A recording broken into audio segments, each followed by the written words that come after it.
السلام عليكم ورحمة الله.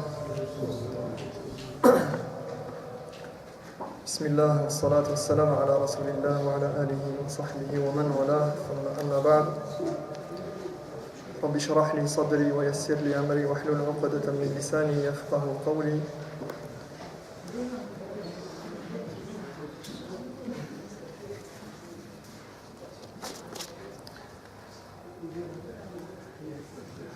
Alors la dernière fois on a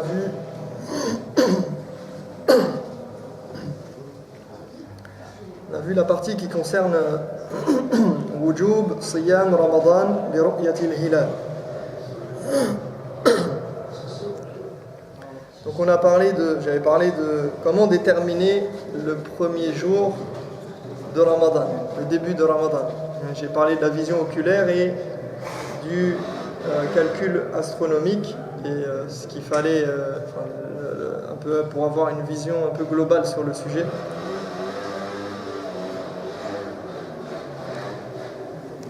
Quoi qu'il en soit, comme j'ai dit la dernière fois, je pense que le plus sage, et c'est l'avis de la majorité de l'ensemble des savants, et au point que, comme je l'ai dit, il y a un ijma' qui a été rapporté à ce sujet, c'est de se baser sur la vision oculaire. Et si on utilise le calcul astronomique, c'est simplement l'innafi wa laysa lil-ithbat. C'est pour dire que c'est impossible de voir la nouvelle lune à ce moment-là, et non pas pour attester du début du mois de Ramadan, sans qu'il y ait, si jamais on utilise le calcul astronomique pour cela, qu'il soit accompagné d'une véritable vision oculaire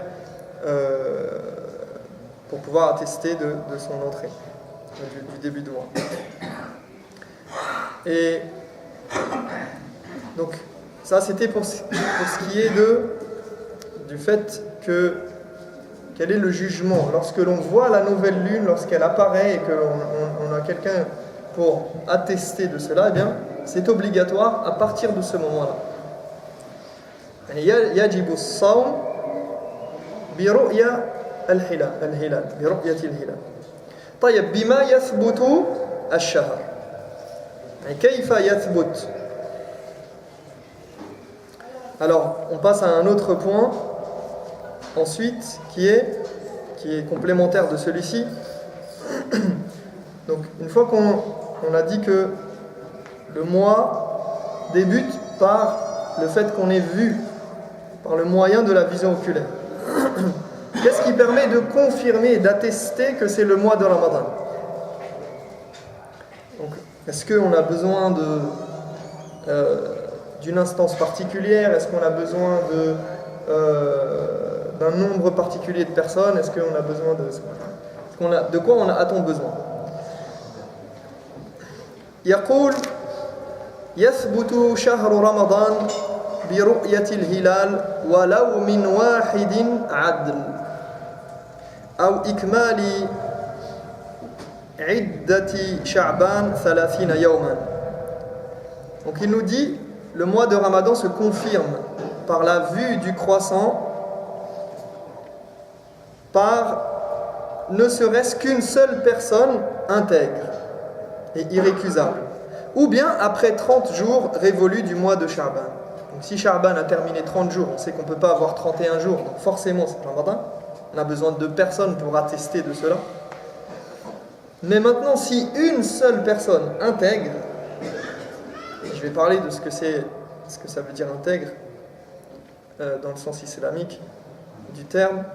Si une seule personne intègre atteste qu'elle a vu le début du mois, alors c'est suffisant qu'elle a vu l'apparition de la nouvelle lune qui indique le début du mois. Eh bien c'est suffisant et on doit le prendre en compte comme étant une condition, c'est une condition nécessaire et suffisante.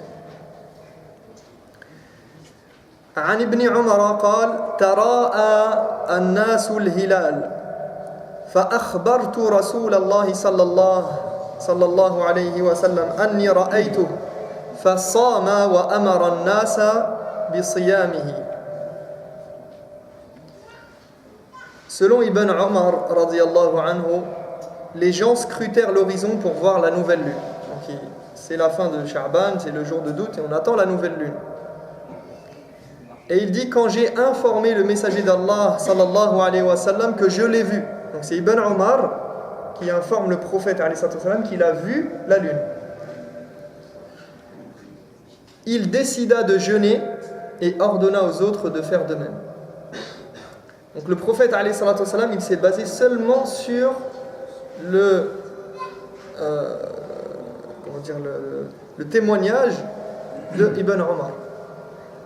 Il n'a pas dit, bon, d'accord, toi tu l'as vu, mais est-ce que d'autres personnes l'ont vu? Vous étiez combien? On a besoin de tant de personnes. Non, une seule personne était suffisante. فَإِنْ لَمْ يُرَى الْهِلَالِ لِغَيْمٍ أَوْ نَحْوِهِ أَتَمُّوا عِدَّةَ شَعْبَانَ 30 يَوْمًا لحديث أبي هريرة السابق وهو ما ذكرناه صوموا لرؤيته وأفطروا لرؤيته فإن غم عليكم وفي يعني هناك عدة روايات فإن غبي عليكم الشهر فعدوا 30. Donc si la vue de la nouvelle lune de Ramadan s'avère impossible, parce que comme je l'ai dit la dernière fois, le ciel est couvert ou on a une pollution atmosphérique ou autre, quelle que soit la raison, il faut compléter le mois de Sha'ban à 30 jours selon le hadith ci-dessus d'Abu Huraira, celui qu'on a cité la dernière fois. Donc faites le jeûne de Ramadan et rompez-le à l'apparition de la nouvelle lune. Si celle-ci est invisible ou vous êtes dans l'incapacité de la voir, complétez le mois à 30 jours. Donc ça c'était pour ce qui était du passage de Sha'ban à Ramadan. Wa amma Shawwal وهو الشهر الذي يلي رمضان وأما شوال فلا يثبت دخوله إلا بشهادة اثنين.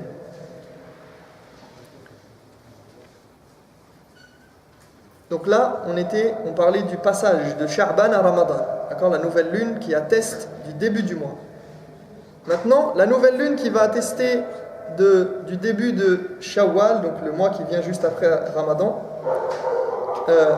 Et en fait, c'est pas tant le début du mois qui nous intéresse, c'est plutôt la fin du mois, et notamment la fin de Ramadan.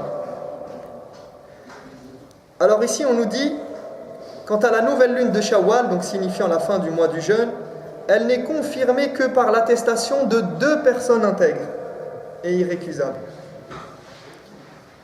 عن عبد الرحمن بن زيد بن الخطاب أنه خطب في اليوم الذي شك فيه فقال ألا إني جالست أصحاب رسول الله صلى الله عليه وسلم وسألتهم إنهم حدثوني أن رسول الله صلى الله عليه وسلم قال صوموا لرؤيته وأفطروا لرؤيته وأمسكوا لها فإن غم عليكم فأتموا 30 يوما فإن شهد شاهدان مسلمان فصوموا وأفطروا.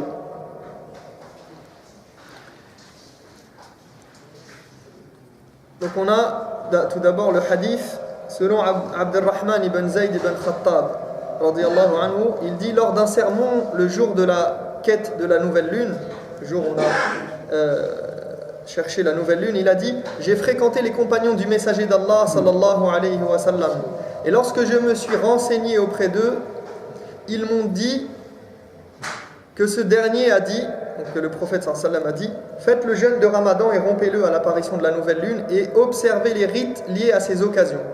Donc début du jeûne et fin du jeûne. En fonction de la nouvelle lune, vous observez les ansiku laha, vous devez faire l'Eid et le début du mois par rapport à la nouvelle lune. Il dit, si la vue du croissant s'avère impossible, complétez le compte à 30 jours, donc comme on l'a vu dans l'autre hadith, et quand 2 témoins irrécusables, 2 témoins intègres, musulmans, l'attestent, vous devez soit jeûner, soit cesser de jeûner. وعن أمير مكة الحارث بن حاطب قال عهد إلينا رسول الله صلى الله عليه وسلم أن ننسك للرؤية فإن لم نره وشهد شاهد عدل نسكنا بشهادتهما. Selon l'émir de la Mecque, Harith ibn Hatib, le messager d'Allah sallallahu alayhi wa sallam nous a conseillé d'observer les rites selon la vue de la nouvelle lune. Si cela s'avère impossible, on doit se référer au témoignage de 2 personnes intègres et irrécusables.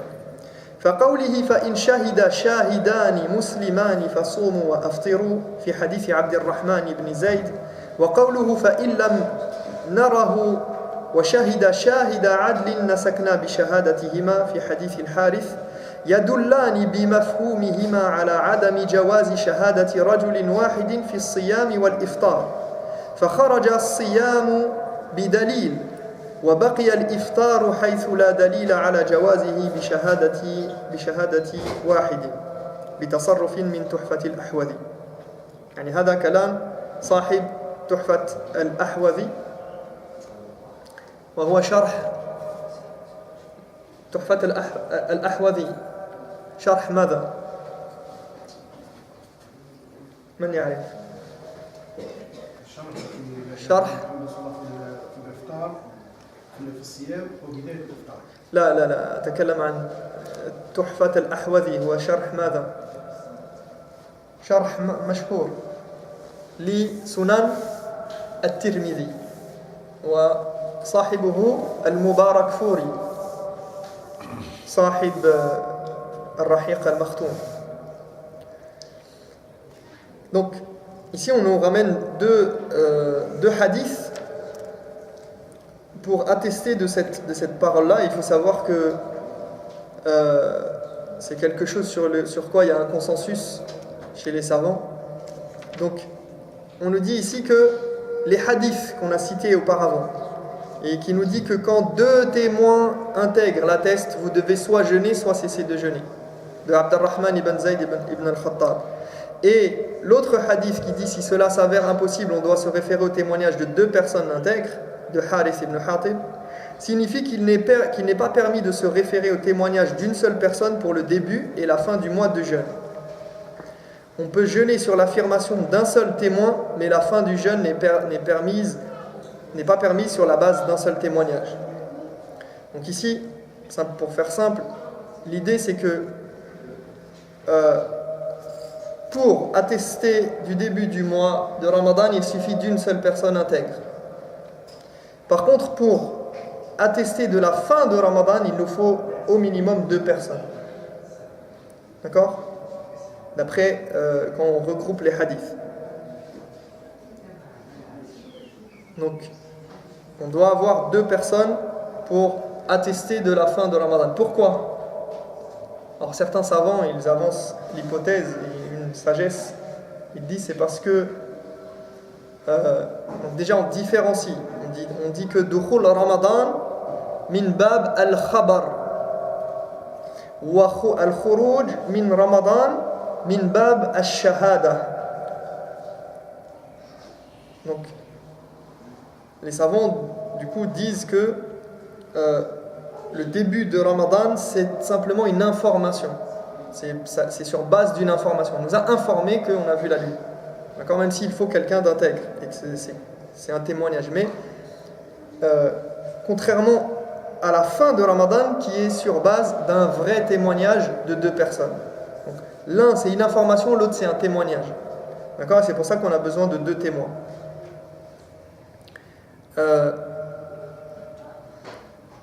Donc la sagesse, une des raisons qui a été évoquée et avancée par les ulama, c'est quoi ? C'est que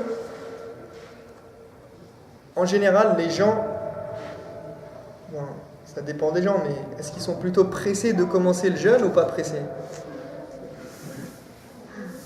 En général, ils ne sont pas spécialement pressés. D'accord ? Quand on vous dit c'est demain le jeûne et qu'après on dit ah non c'est après-demain, vous dites alhamdoulilah. D'accord ? Et à l'inverse, par contre, il peut y avoir des gens qui se disent ah là là, il y en a marre, je suis fatigué, j'ai des choses à faire, j'ai ceci, j'ai cela, et qui viennent dire que ça y est, c'est fini Ramadan. D'accord ?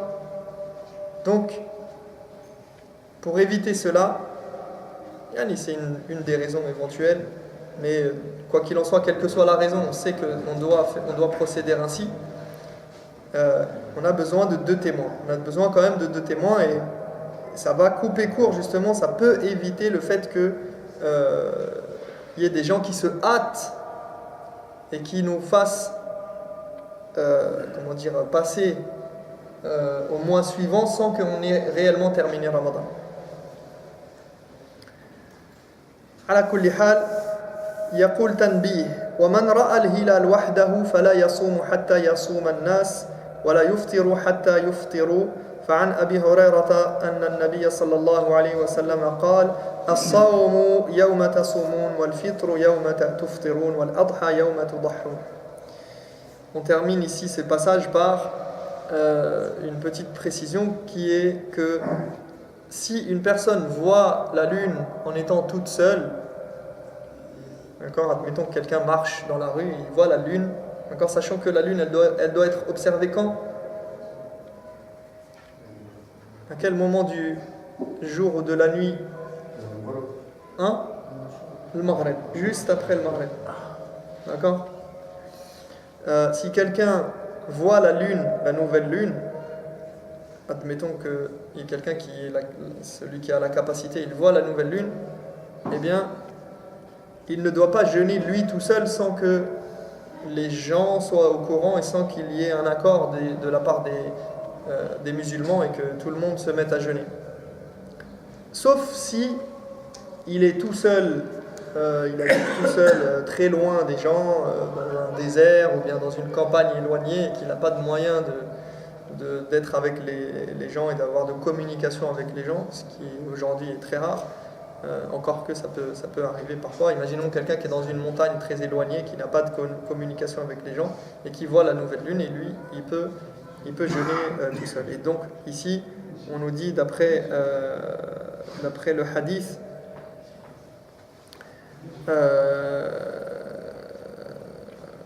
qui est As-Sawm Yawma Tasawmun, donc le jeûne, c'est le jour où vous vous mettez d'accord pour jeûner, c'est le jour où vous allez jeûner, où tout le monde va jeûner. Sa rupture se fait le jour où tout le monde va faire la rupture et le sacrifice se fait le jour où tout le monde fait le sacrifice. Donc il y a cette volonté de l'unité dans la Ummah, cette volonté de faire les choses en commun. D'accord, tous nos rites, ils sont faits pour qu'on soit en commun.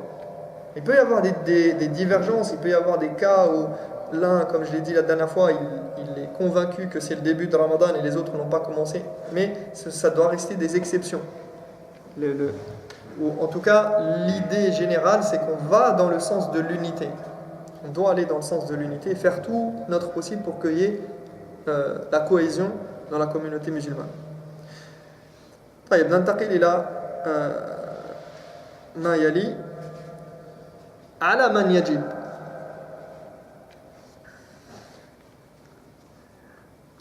طيب avant de passer à la partie suivante, je voulais vous parler un petit peu de ce que c'est Ash-Shahada, le témoignage, parce qu'on parle de témoignage et on parle de témoins, intègres. Juste pour avoir une idée, alors selon les madhahib, il y a plein de définitions, il y a plein de conditions, il y a plein de choses, mais il y a une idée générale qui ressort, qu'on peut faire ressortir, et certains ont donné donc cette définition-là de Ash-Shahada. Qu'est-ce que ma hiya Ash-Shahada? Ash-Shahada huwa ikhbaru adlin an ilmin bihaqqin ala ghayrihi li ghayrihi fi majlis al-qada' bilafdhin khas. Donc Ash-Shahada, c'est le témoignage, c'est quand quelqu'un d'intègre informe de quelque chose dont il a été témoin, qu'il informe les autres dans un contexte bien particulier qui est donc au tribunal ou devant des juges avec une formulation précise et particulière. Wa yushtaratu laha. Ici, mon but, c'est pas de m'étendre sur le sujet, parce que ça, c'est des sujets qui se traitent, qui s'étudient en profondeur. C'est juste avoir une idée un petit peu de ce que c'est. وَيُشْتَرَطُ لَهَا شُرُوطٌ مُتَعَدِّدَةٌ. Donc, pour que ce témoignage soit acceptable, il y a des conditions de validité. Le témoin, c'est pas n'importe qui. Le témoignage, il ne se fait pas de la part de n'importe quelle personne.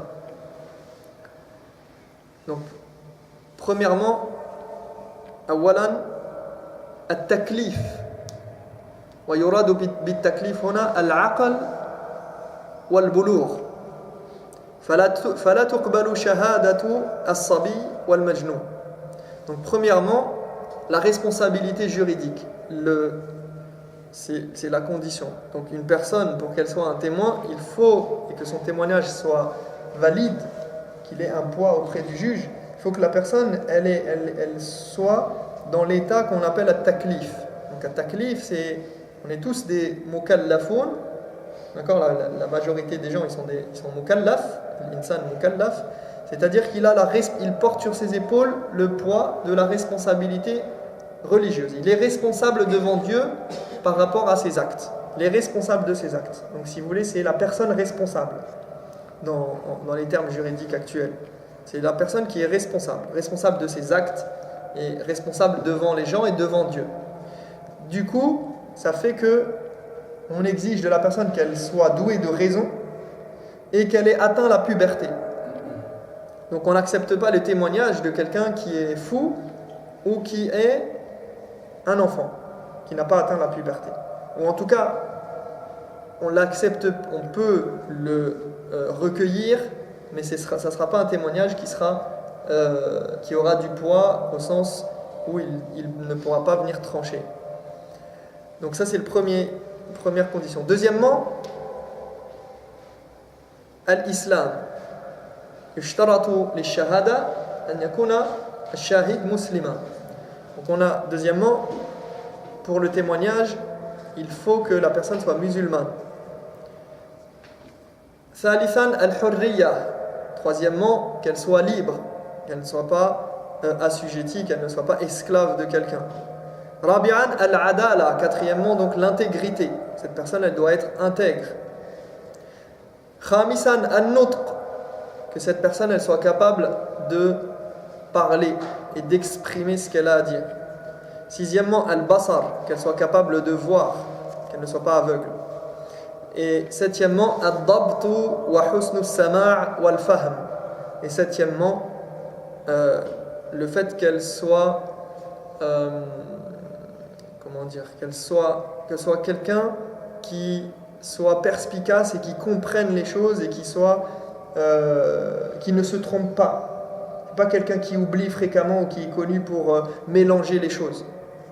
D'accord, il y a des gens qui sont connus peut-être par un certain âge ou certaines personnes qui ont des problèmes psychologiques ou des problèmes peu importe de quelque sorte que ce soit, qui mélangent les choses, qui se mélangent beaucoup les pinceaux lorsqu'ils racontent des histoires. Donc on a besoin de quelqu'un qui sache ce qu'il dit lorsqu'il vient témoigner. Alors ça, c'est des conditions, elles peuvent être discutables et discutées, c'est certaines conditions qui ont été mises en avant. Ta'rif al-adala, qu'est-ce que ça veut dire une personne intègre? C'est quoi une personne intègre? Pour vous, c'est quoi une personne qui est intègre? Honnête. Honnête? D'accord. Donc, honnête, dans quel sens honnête? Dans Comment son comportement, dans ses agissements, dans le mu'amalat. D'accord, ça peut... pourquoi pas? Mais c'est pas suffisant pour que ce soit considéré comme un témoin intègre. Qu'il soit musulman, là c'est clair. Puisque de toute façon, on l'a dit dans les conditions de shahada. Mais, c'est quoi intègre?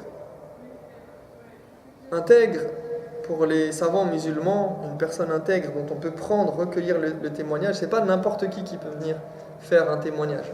Normalement, ça c'est la théorie. Après, en pratique, ce qui se fait, c'est possible qu'il y ait des fois qu'on revoie à la baisse ces conditions-là, mais en général, théoriquement, du moins, c'est ce qui est voulu.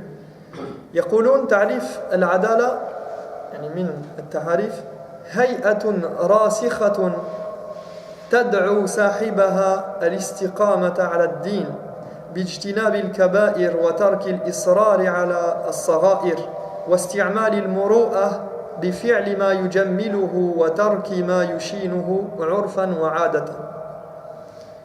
Donc en gros, une personne intègre pour nous, c'est quelqu'un qui est musulman, certes. Ensuite, c'est quelqu'un qui est intrinsèquement et dans sa posture et dans son attitude, c'est quelqu'un qui, au moins en apparence, on rentre, parce que par contre, on rentre pas dans les détails, comment dire, on rentre pas dans, pardon. En profondeur, on va pas fouiller chez les gens et savoir, on va pas aller regarder qu'est-ce qui se passe chez eux, etc.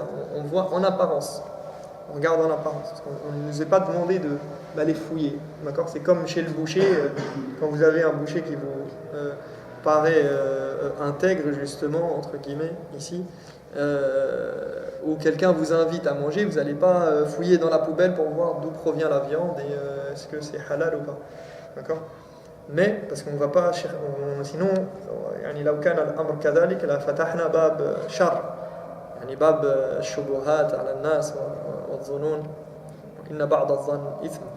Donc si on agissait ainsi, on créerait dans la société des suspicions sur les gens et des mauvaises pensées, une mauvaise opinion de l'autre d'emblée. On dit c'est pas sûr, c'est douteux ce qu'il fait et tout. Non, nous on part du principe que le musulman il est à la base, il est adl. D'accord? Mais pour qu'il soit ainsi, eh bien il faut qu'il soit dans une posture qu'on puisse attester que les gens quand ils le voient, c'est quelqu'un qui représente la religion d'une certaine manière, c'est quelqu'un qui est sur la voie droite, c'est quelqu'un qui évite les grands péchés. Donc c'est pas quelqu'un qui est connu pour les grands péchés, en tout cas en apparence.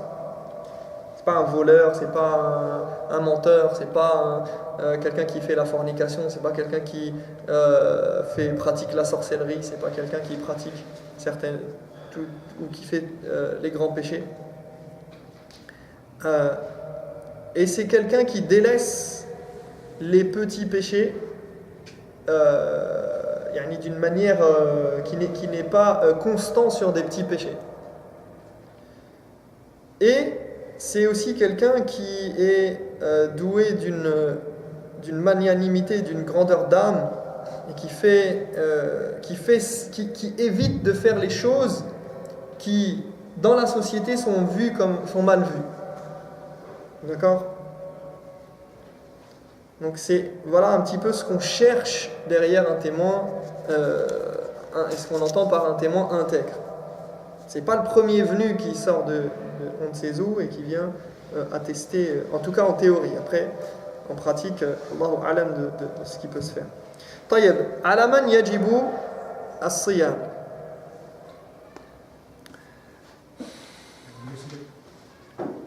Non? Les personnes concernées par l'obligation du jeûne, qui sont-elles? Quand on voit la nouvelle lune, qui c'est qui est concerné par le jeûne? Est-ce que toute la terre est concernée par le jeûne ou bien certaines personnes, selon leur âge, selon leur... selon... Non? Donc on va voir. أجمع العلماء على أنه يجب الصوم على من؟ على المسلم العاقل البالغ الصحيح المقيم. ويجب أن تكون المرأة طاهرة من الحيض والنفاس.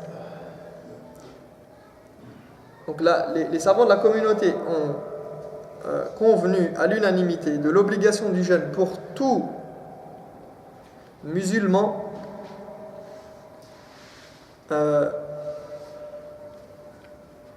sain de corps et d'esprit, pubère et sédentaire. Donc ici, tout musulman qui est doué de raison, qui a la capacité de raisonner, qui n'est pas fou, donc qui n'est pas sous tutelle ou bon, après ça rentre encore dans d'autres sous-parties, mais on va dire qui est doué de raison. D'accord? Donc musulman doué de raison, balir, donc qui a atteint l'âge de puberté, sahih, qui est en bonne santé, et muqim, résident, donc qui n'est pas en voyage. Muqim par opposition à musafir, d'accord, qui est dans l'endroit.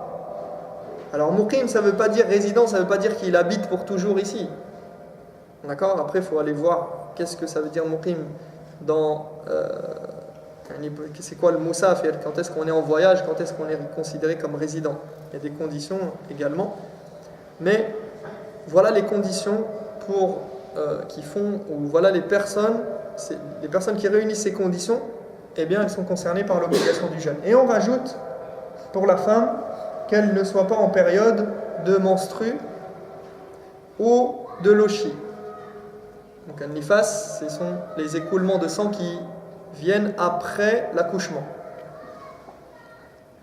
Donc voilà les conditions. Donc, non? Ouais, je vais en parler. C'est quoi shurut al-bulugh? Je sais que c'est pas toujours clair chez tout le monde. C'est bien de se rappeler un petit peu de ça. Et donc al-muslim, awalan al-muslim. Il y a bien une question ici. Donc ça c'est certain, tout le monde est d'accord que le musulman il doit faire le jeûne, c'est obligatoire. غير المسلم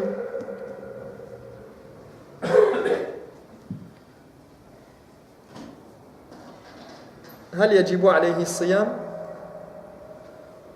Le non-musulman, est-ce qu'il doit faire le jeûne ou pas? Est-ce que c'est obligatoire pour lui de faire le jeûne ou pas? Ils font la prière, ils font pas la prière. Non, nous on a un musulman, non-musulman pour l'instant. On n'est pas rentré dans prière, pas prière. Est-ce que celui qui fait la prière, son jeûne il est valable ou pas? Ah, ça c'est une grande question. Inch'Allah, son jeûne il est valable. Inch'Allah, son jeûne il est valable. C'est pas... Parce que la plupart des gens ils font le ramadan, la prière. Inch'Allah, on espère que son jeûne il est valable. On espère que son jeûne il est valable, mais on lui dit de faire la prière. On lui dit qu'il est en grand danger s'il ne fait pas la prière. Et qu'il flirte avec la mécréance. Donc, le non-musulman, est-ce que... Alors, unanimité des savants que s'il jeûne en étant non-musulman, son jeûne il est valide ou il n'est pas valide? Il n'est pas valide. Auprès d'Allah, il ne vaut rien. D'accord? Après, est-ce qu'il en est récompensé ici-bas pour avoir fait le bien et avoir fait un acte qui est de bien? C'est une autre question.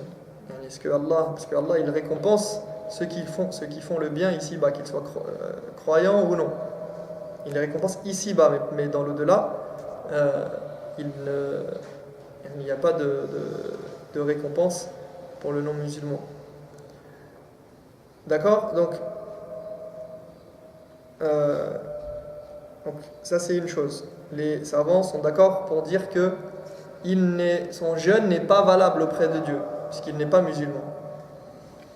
Maintenant, il y a une divergence, c'est une divergence qui est dans les fondements de la jurisprudence.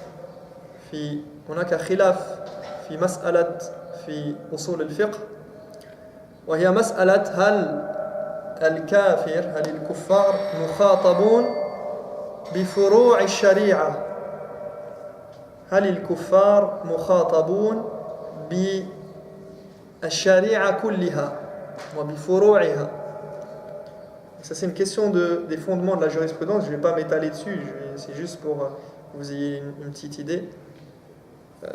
C'est est-ce que les non-musulmans, ils sont appelés à autre chose, c'est-à-dire est-ce qu'ils sont appelés à l'application des détails de l'islam. C'est-à-dire pas seulement appelés à l'islam, à rentrer dans l'islam, mais en même temps qu'ils sont appelés à l'islam, est-ce qu'ils sont appelés à appliquer les pratiques de l'islam? Et donc, ce qui sous-entend, c'est qu'ils doivent d'abord forcément rentrer dans l'islam. Mais c'est un khilaf chez les fuqaha, chez les ulama al-usul afwan. C'est un khilaf, une divergence qui existe chez les savants spécialiste des fondements de la jurisprudence. Et il a des implications dans diverses choses. Il faut savoir que la majorité des savants, la majorité, la très grande majorité, ils disent que oui, al-kafir mukhatab bi furu' al-sharia wa yu'adhabu li tarki hadhihi al-umur. نعم يعني هناك أدلة عدة لكن الخلاف سائغ يعني c'est une divergence qui existe et qui est valable et valide et qui a ses tenants et ses opposants et qui, je veux dire, chacun a ses preuves mais la majorité, la grande majorité des savants considèrent que effectivement oui, le non-musulman il est appelé à pratiquer tous les détails et toutes les choses de la législation islamique, de l'islam, de la même manière qu'un musulman. Sauf que, bien sûr, au préalable, il doit rentrer dans l'islam il doit attester de la validité de l'islam pour que ses actes soient valides. Après, il y a certains avis, et les ulama ont des fatawa aujourd'hui par rapport à certains cas, parce que ça a beaucoup d'implications dans notre quotidien. Mais quand même, ceux qui disent qu'ils ne sont pas appelés aux détails de la charia, il y a du poids quand même dans leurs arguments. Et wallahu alam, j'ai tendance à aller personnellement vers cette opinion plutôt que l'autre. Mais ici, c'est pas le propos. Donc, le muhim. Donc, le musulman, il est tenu de faire le jeûne. Al-aqil, celui qui est doué de raison, qui comprend ce qu'on lui dit, qui comprend les interdits, qui comprend les obligations, qui comprend les choses simples et qui n'est pas fou, lui, il est tenu de faire le jeûne. Al-baligh, celui qui a atteint la puberté. Alors, ma hiya alamatul bulugh.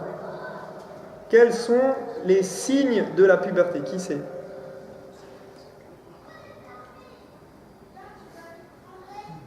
Je vois des... طيب نعم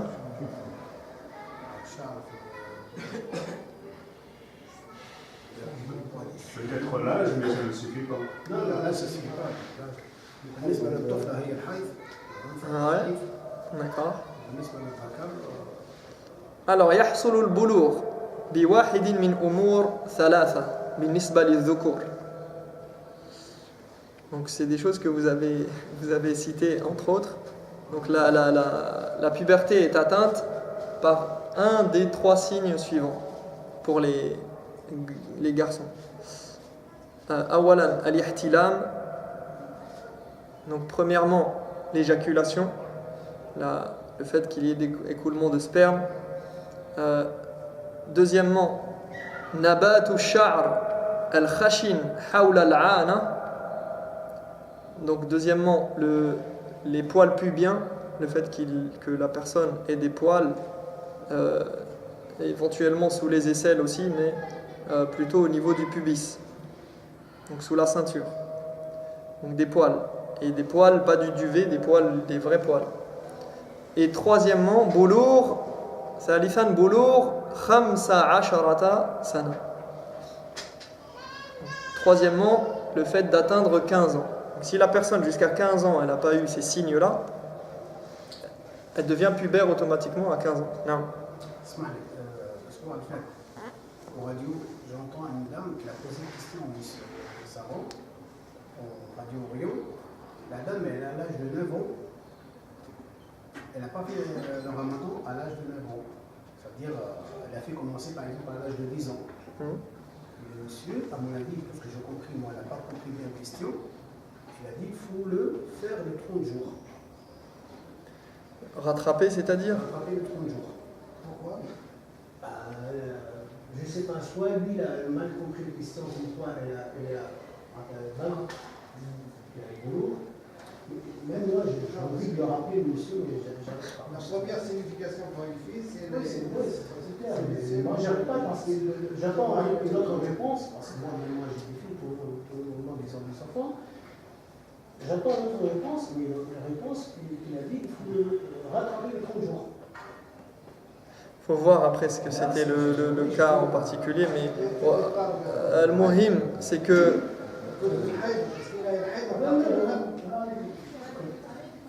والمرأة تزيد على ذلك بأمر رابع وهو الحيض.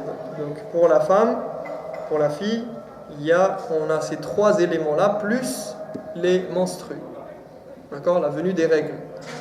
À partir du moment où la femme, la fille, l'adolescente, elle commence à avoir un cycle menstruel, elle commence à avoir ses premières règles, elle devient pubère et il lui est obligatoire de jeûner. Et la même chose, donc, les trois signes qu'on a cités au préalable, c'était valable aussi pour la fille. D'accord ? Et donc à partir de ce moment-là, la personne, elle a atteint la puberté. Ça, ce sont les signes de la puberté. Il faut les connaître, c'est important, parce que il y a beaucoup de parents qui négligent ça. Et ils attendent que leur enfant ait 18 ans ou je ne sais pas quel âge pour commencer à parler avec lui de certaines choses et parler de la religion. Non, il faut commencer. Je connais quelqu'un il y a un ami à moi, un frère qui m'a parlé il y a quelques jours, et il me parlait de son fils. Son fils, il a 11 ans et demi et il a des problèmes de santé. Il est traité par des hormones et il est déjà pubère. Il a déjà la puberté. 11 ans et demi. Donc faut faire attention à ça.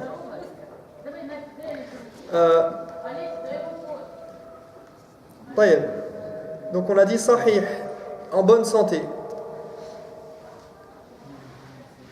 Ensuite, quelles sont les maladies? Est-ce que toutes les maladies, plutôt, elles nous autorisent de ne pas jeûner? Est-ce que n'importe quelle maladie, parce qu'on dit al-marid, le malade, il a le droit de ne pas jeûner, ou celui qui est en bonne santé. D'accord. Si j'ai un rhume, est-ce que j'ai le droit de... Je suis malade. Est-ce que si j'ai... je sais pas moi... J'ai de l'eczéma, ça me gratte. Est-ce que je peux ne pas jeûner?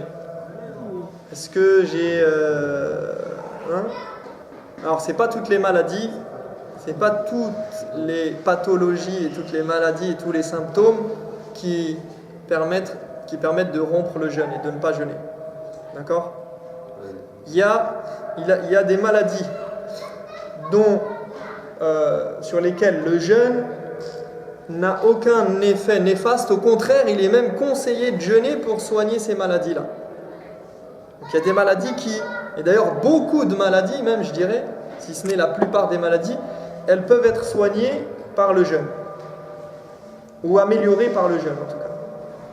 Alors là, je ne parle pas du jeûne seulement musulman, ça peut être le jeûne, différents types de jeûne, mais le jeûne, il est réputé, maintenant il est utilisé par les médecins pour soigner énormément de maladies, énormément de pathologies et de maux qui sont soignés par le jeûne. Pourquoi?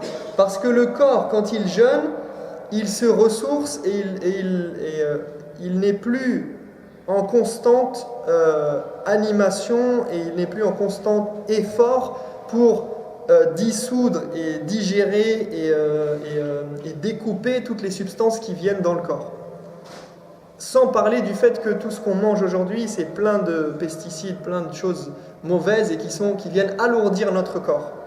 Les nourritures bourrées d'antibiotiques, bourrées de pesticides, etc., qui font que quand on mange, et en plus on mange beaucoup trop, donc notre corps, il est en constant effort pour digérer tout ça, pour éliminer toutes les toxines qu'il y a dans le corps. Du coup, dès qu'il est confronté à une maladie, eh bien, il n'a plus suffisamment d'énergie pour pouvoir, et plus de capacité, et de force, et d'anticorps ou d'éléments dans son corps pour combattre la maladie et pour régénérer le corps. C'est pour ça que le jeûne, il fait que on enlève déjà toute cette partie-là. Alors certes, il peut être fatigué, il peut être parfois sujet à d'autres choses, mais d'ailleurs, vous avez parfois, quand vous jeûnez, vous avez des nouvelles choses qui apparaissent dans votre corps. Vous pouvez avoir mal à la tête, vous pouvez avoir des apparitions par exemple des boutons, des choses comme ça. Mais en fait, c'est parce que le corps, il est en train de travailler pour justement nettoyer le corps, pour se nettoyer. C'est la vidange, il est en train de purifier le corps, de se purifier. Donc, le jeûne, donc il y a des maladies, il vaut mieux jeûner par rapport à ces maladies. Il y a des maladies, le jeûne n'a aucun effet, ni a priori, on ne sait pas, Allahu Alam, mais il semblerait qu'il n'y ait pas d'effet direct, en tout cas sur cette maladie-là, ni positif ni négatif. Et bien là, de la même manière, il faut jeûner. Et il y a des maladies qui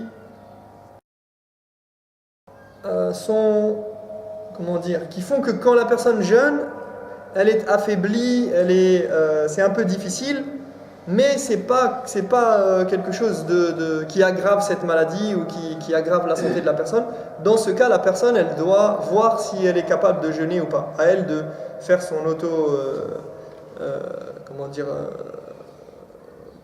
autodiagnostic, si je puis dire, ou en tout cas d'essayer de voir si elle tient le coup, et si elle tient le coup, eh bien elle peut jeûner. Ce n'est plus une obligation pour elle de jeûner ou de ne pas jeûner. Et quatrièmement, il y a les maladies qui, là pour le coup, si la personne jeûne, on sait que ça devient dangereux pour elle, pour sa santé. D'accord, il y a des états de maladies, des maladies avancées, des types de pathologies qui peuvent être aggravées parfois par le jeûne, parce que cette personne-là, à ce moment-là, elle a besoin de telle nourriture, de tel médicament, de telle substance qui va l'aider. Donc là, pour le coup, cette personne-là, alors, elle a le droit elle doit même ne pas jeûner. Il est obligatoire peut-être parfois qu'elle ne jeûne pas. À la kulli hal, maintenant, quand vous êtes malade, si vous êtes malade, vous avez une grippe par exemple, et que vous êtes affaibli, que vous avez besoin de manger, il est permis de manger. C'est à chacun de juger son état, s'il est capable de jeûner ou pas. Quand vous sentez mais l'asl, c'est qu'on jeûne. C'est-à-dire, la base, c'est qu'on jeûne. C'est pas de rompre le jeûne dès que j'ai un petit bobo, je jeûne. Ah non, aujourd'hui, je jeûne pas. Je suis un peu fatigué, j'ai un peu mal à la tête, j'ai ceci, j'ai cela, j'ai un petit peu mal au ventre. Non. On fait l'effort. Quand on voit qu'on n'est plus dans la capacité de jeûner, on jeûne. La porte, elle est ouverte et on peut toujours s'arrêter quand on veut. Il n'y a pas de souci. Non ? Ici en France, bon, c'est vrai, on ne va pas aller chercher toujours les médecins musulmans ou colléons. Par exemple, on va voir un médecin, soit chrétien, soit n'importe, il nous dit par exemple, il ne faut pas faire le ramadan parce que vous avez certaines maladies. Je ne sais pas, un cœur ou bien un diabétique ou ça. Pour certains diabétiques du cœur, ça on le sait, il ne faut pas le faire parce que c'est vrai, il y a des problèmes de santé grave. Mais par contre, pour les autres maladies, il dit qu'il ne faut pas le faire. Est-ce qu'il faut se renseigner ailleurs ou bien on dit ok, sans aucun problème, on ne le fait pas? Parce que le médecin a dit ça. Ça dépend si vous voyez que la personne elle est juste dans ce qu'elle dit, qu'elle est honnête et tout ça. Rien n'empêche d'aller vérifier ce qu'il dit pour éviter. Pourquoi? L'idée c'est quoi? C'est pas tant la personne elle-même, mais c'est que on peut se dire que si c'est pas un musulman, eh bien il se peut que ce médecin-là il soit influencé par son a priori sur le jeûne, son a priori sur l'islam, ou le fait qu'il n'a pas envie que vous jeûniez, ou qu'il va aller dans le sens plutôt en fait il va avoir une facilité à vous dire de ne pas jeûner. Alors qu'un musulman, un médecin musulman, pour qui c'est important le jeûne et le ramadan, il va plutôt avoir tendance à vous dire, s'il vous dit là vraiment vous ne pouvez pas jeûner, on sait qu'on est sûr. Donc après c'est au cas par cas en fait.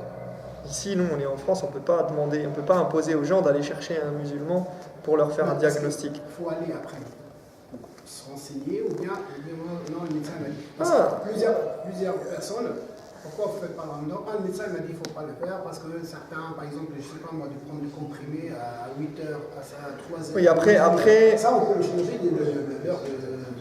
Après, ça revient à taqwa de la personne, à l'wara, à son rapport à Allah subhanahu wa ta'ala. On espère que cette personne-là, si elle a suivi les directives du médecin, elle est devant Allah, elle n'aura pas de péché, mais on lui conseille quand même, on dit si tu sens que tu peux jeûner, si tu as des médicaments parce que t'as des antidouleurs qu'on t'a donné, on te demande de les prendre 3 fois par jour, si tu peux prendre un le matin au suhour et un à l'iftar, mais ça revient à chaque personne. Parce que c'est vrai, il y a certaines maladies, c'est vrai, que ce soit des médecins, ça peut être. Non, j'entends bien, je suis conscient de ça, mais on n'impose pas aux gens d'aller chercher un médecin musulman parce que pour ces diagnostics-là, mais la personne, elle peut quand même, à elle, de chercher et de faire quand même, de faire l'effort et de pas croire le premier venu ou en tout cas d'essayer de jauger un peu ce que dit le médecin, parce que les médecins c'est pas je veux pas faire de la propagande, mais il faut enlever de notre esprit que les médecins ce sont toutes des personnes intègres qui détiennent la science infuse et tout ce qu'ils disent c'est la vérité, ils ont toujours raison, dès qu'ils donnent quelque chose c'est le médecin qui l'a dit. Non, c'est comme la télé, d'accord, c'est pas parce que je l'ai vu à la télé que c'est vrai, d'accord. Malheureusement on a été nourri de cette cette pensée là, comme quoi la science, les scientifiques, les médecins, ils ont forcément raison. Les médecins entre eux, ils sont pas d'accord. Vous allez voir 10 médecins différents, ils vont vous faire 10 diagnostics différents. Et 10, d'accord. Alors ils sont dans les mêmes écoles, ils apprennent les mêmes choses, mais faut pas avoir en tête. C'est pas une parole révélée le médecin. On prend son avis et on va le consulter, mais rien n'empêche d'aller consulter un deuxième médecin, d'aller se renseigner, d'aller chercher. Pardon ? C'est pas une science exacte. Exactement. C'est pas une science. Il n'y a pas de réelle science exacte au sens, même les mathématiques, oui, mais je veux dire l'application qu'on en fait. D'ailleurs, même pour revenir au point sur l'astrologie,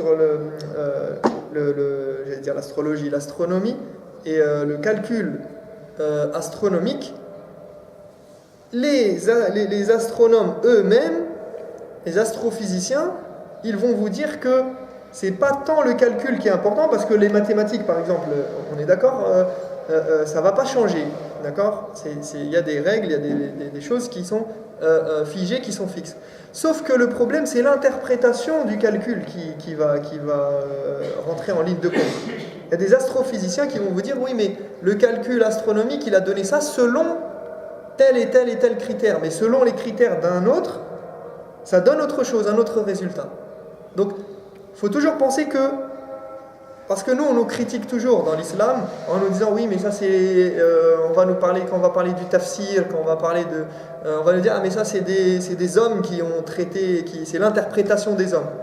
D'accord ? Donc ça, c'est toujours, cette critique, elle est toujours valable en direction des musulmans, mais elle n'est jamais faite en direction des autres. Comme si eux, ce qu'ils disaient, comme si les scientifiques, ce qu'ils disaient, c'était révélé directement, ça provenait de Dieu ou d'une instance pour eux qui serait quelque chose d'absolu et qu'on ne peut pas remettre en question. Non. Le monde scientifique, ce sont des expériences. On expérimente, on teste, on voit, ça marche, pendant un temps ça fonctionne, la théorie elle dit ceci, c'est vrai, il y a des cas pratiques qui sont prouvés, mais parfois il tombe sur quelque chose et on se dit, ah tiens, ça marche plus.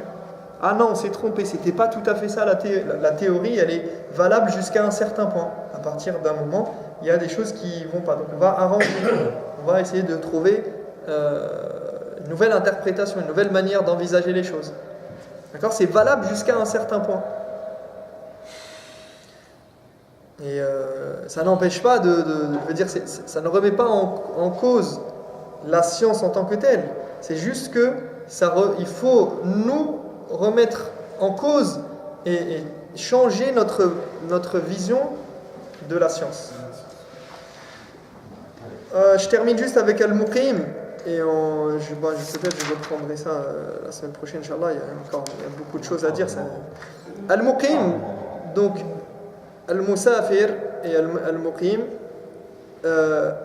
donc le résident, il est tenu de jeûner.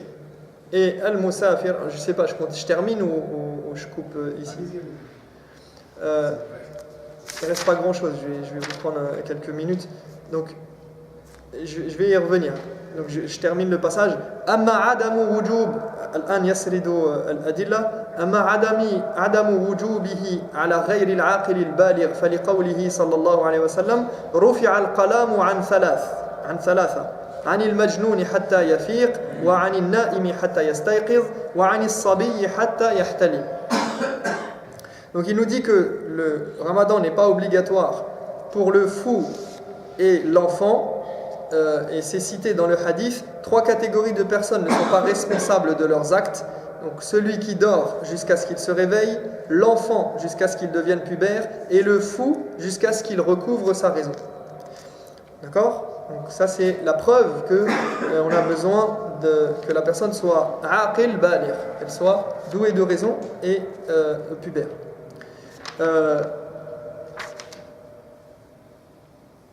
Mais bien évidemment l'enfant il est préférable de l'inciter à jeûner et de l'entraîner à jeûner à partir du moment où il est capable.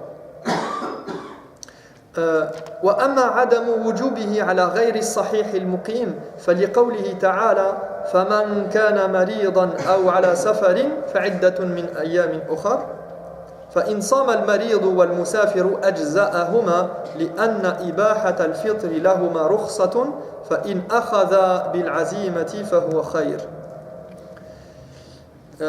Donc le fait que le jeûne ne soit pas obligatoire pour le malade et le malade résident et sur le voyageur et pour le voyageur est cité dans le verset de Surat Al-Baqarah. Quiconque d'entre vous se trouve malade ou en voyage compensera par un nombre égal de jours. Chaque jour qu'il n'aura pas jeûné parce qu'il était malade ou parce qu'il était en voyage, il devra compenser ces jours-là. Et on nous dit qu'il est permis aux malades et aux voyageurs d'observer quand même le jeûne, car cette non-obligation est une facilité accordée par Allah, mais jeûner est meilleur. Donc, il est permis aux malades et aux voyageurs d'observer quand même le jeûne. D'accord ? Donc, comme je l'ai dit tout à l'heure, le malade qui est en capacité de jeûner, il peut jeûner. Il a le droit de jeûner s'il veut.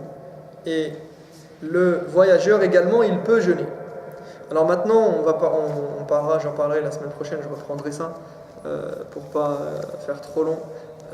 Il va parler de est-ce qu'il est préférable de jeûner ou de ne pas jeûner lorsqu'on est voyageur. ونكتفي بهذا القدر ونسأل الله تبارك وتعالى أن يفقهنا في ديننا وأن يعلمنا أحكام ديننا وأن يجعلنا من الذين يستمعون القول فيتبعون أحسن أولئك الذين هداهم الله وأولئك هم أولو الألباب والله تعالى أعلم وأحكم صلى الله على نبينا محمد وعلى آله وصحبه وسلم تسليما بارك الله فيك.